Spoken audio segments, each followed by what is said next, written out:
A zombie apocalypse just hit America. You've got 1 minute before New York City streets are filled with the undead. Where do you run? Where do you hide? Today, I'm breaking down the best and worst ways to survive an apocalypse in the land of the free. First, we need to establish what time of zombies we're facing. I'm thinking classic Romero zombies here. Slow, shambling, brain-hungry corpses that spread through bites. No sprinting Olympic zombies, no mutant clickers, just overwhelming hordes of your former neighbors who really want to eat you. Your survival comes down to mastering 5 crucial categories: where you live, what you eat, how you fight back, how you defend yourself, and working with others when society collapses. America's got some serious advantages and some terrifying disadvantages for zombie survival. We've got 393 million guns in civilian hands. That's more guns than people. We grow enough food to feed the entire world. We have wilderness areas bigger than most countries, but we also have 330 million potential zombies.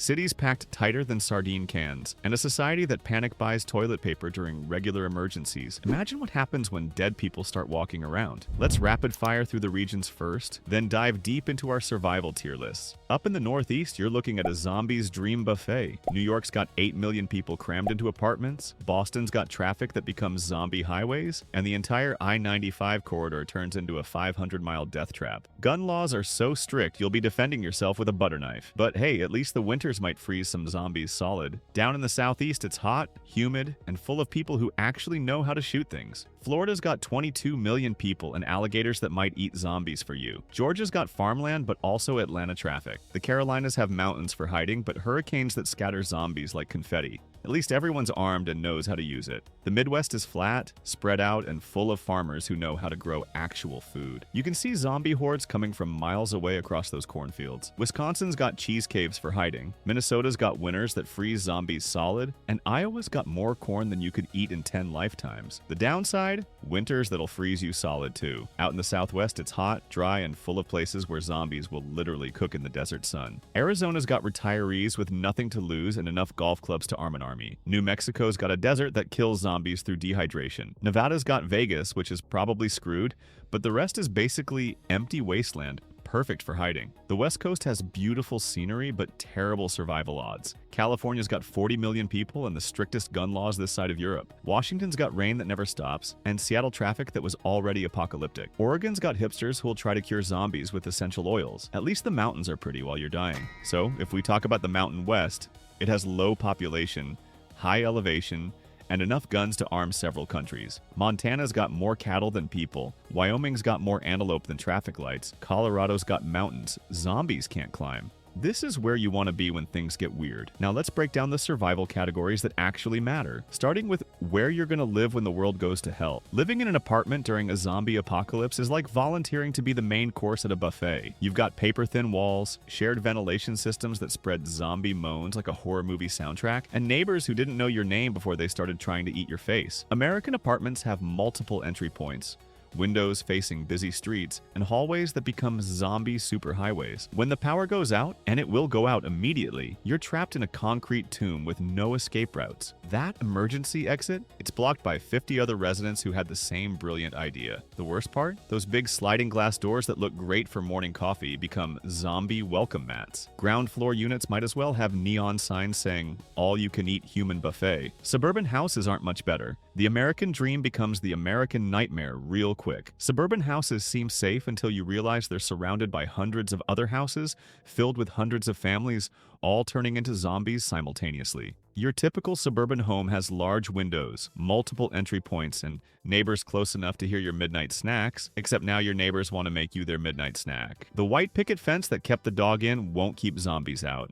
Plus, suburbs are designed around cars and roads, meaning easy zombie access. Those wide streets that make mail delivery convenient also make zombie delivery extremely efficient. When everyone evacuates at once, those streets become parking lots filled with abandoned cars and confused zombies. Now we're talking when you get to rural farmhouses. These put distance between you and zombie masses, which is step 1 of not dying horribly. You've got acres of land, advance warning when zombies shamble across fields, and space to grow your own food. American farmhouses are built tough. Solid construction, fewer entry points, and usually stocked with practical tools. Many have wells for water, generators for power, and barns for storage. Plus, rural America is where you find people who actually know how to fix things, grow things, and shoot things. Mountain cabins are even better. They're nature's zombie defense system. They're accessible by only one or two roads, surrounded by terrain that slows zombie hordes, and far enough from civilization that you might have time to plan. These places are designed for self-sufficiency. Wood stoves, propane systems, often solar panels. Many have hunting gear stocked, and mountain communities are filled with people who know how to live off the land. Plus, cold weather literally freezes zombies solid. If you really want to go all out, underground bunkers are the paranoid prepper's paradise. These are zombie-proof safety deposit boxes for humans. Concrete walls, limited entry points, and enough supplies to wait out the initial chaos while everyone else gets eaten. America's got more bunkers than anywhere else,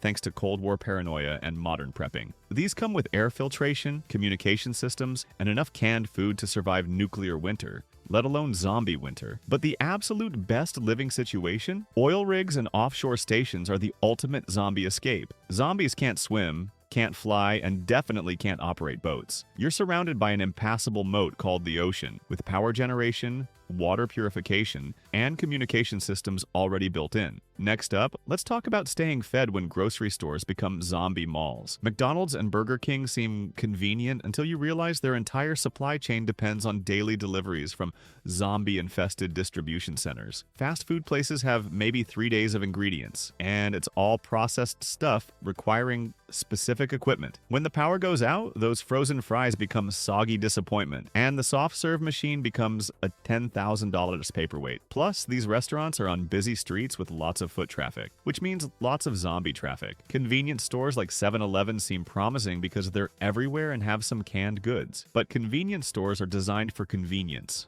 not survival. Most inventory is chips, candy, and energy drinks. Great for sugar rush, terrible for nutrition. The real problem is location. Convenience stores are positioned for accessibility, meaning they're right where zombie hordes will be shuffling. Those big windows and multiple entrances make looting easy for everyone. Your local grocery store has tons of food, which sounds great until you realize everyone else knows this too. Supermarkets become battlegrounds day one, with desperate people fighting over canned beans while zombies shuffle through automatic doors. The variety is amazing, but supermarkets use just-in-time delivery, so they don't actually stockpile much. Most stores have about 3 days of inventory normally. Costco and Sam's Club are way better. They're supermarkets on steroids. Massive quantities, bulk storage, and concrete construction that can be fortified. These places hold tons of merchandise and have industrial facilities. Bulk packaging means actual long-term storage. 50-pound rice bags, cases of canned goods, industrial-sized everything. Plus, pharmacy sections, automotive supplies, and electronics. Military installations are food security gold mines. They're designed to feed thousands for extended periods,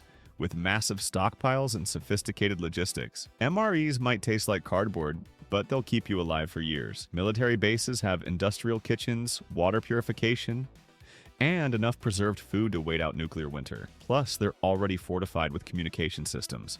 But the absolute best food source? The Midwest Farming Belt represents renewable food sources.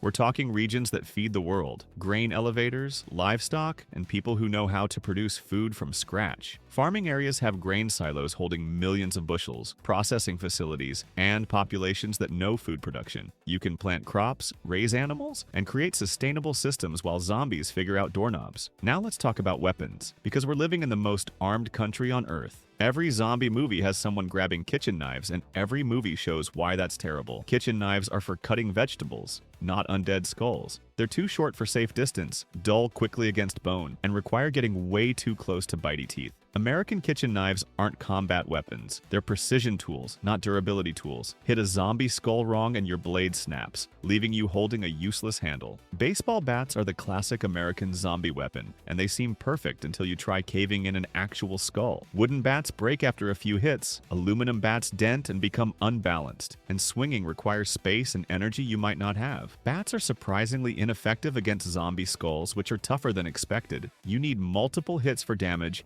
and each swing leaves you vulnerable. Plus, bats are loud. Every swing announces your location. Hunting rifles are precision instruments in chaotic situations. They're powerful, accurate, and common throughout rural America. A good rifle can drop zombies from 200 yards, keeping you safely out of bite range. American hunting culture means these weapons are everywhere, especially rural areas where survival is realistic. Most hunters know their weapons and have ammunition stockpiled. Shotguns are the perfect middle ground for zombie defense. They're powerful enough to stop zombies reliably, forgiving enough that you don't need sniper training, and common enough to find ammunition anywhere. A 12-gauge loaded with buckshot stops zombies at close range, and birdshot can blind multiple targets. Shotguns work well in close quarters and are psychologically intimidating. The AR-15 is probably the most practical zombie weapon in America. It's lightweight, accurate, manageable recoil, and uses common ammunition. The modular design means customization for different situations. AR-15s are everywhere in America, so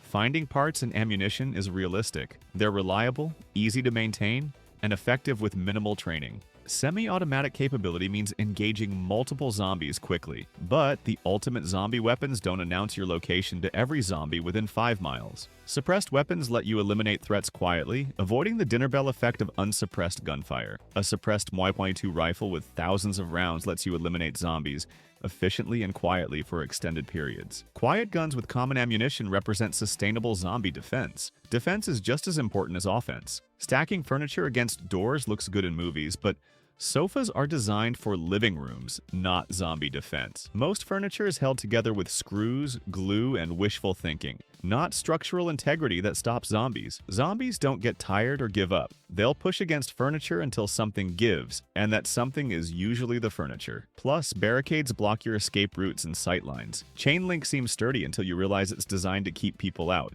not mindless zombies. Standard residential chain link is 6 feet high, which humans can climb and zombies can topple through numbers. Plus, chain link doesn't provide privacy or concealment. Zombies can see, smell, and hear through it. You're advertising your location while providing minimal protection. Privacy fences provide better concealment and can actually stop individual zombies. American suburban fencing is usually 6 to 8 feet high, providing decent protection against climbing. Wood can be reinforced, modified, and repaired with common tools. You can add height, create shooting ports, or build platforms. Most importantly, wooden fencing blocks sightlines. Masonry construction is where defense gets serious. Brick and concrete walls actually stop zombie hordes, provide excellent concealment, and resist weather and physical damage. American construction standards mean masonry walls in the last decades. They're fire-resistant, bulletproof, and can support additional modifications like razor wire. Plus, masonry provides acoustic dampening. Underground positions are naturally zombie-resistant. Zombies have trouble with stairs, can't break concrete,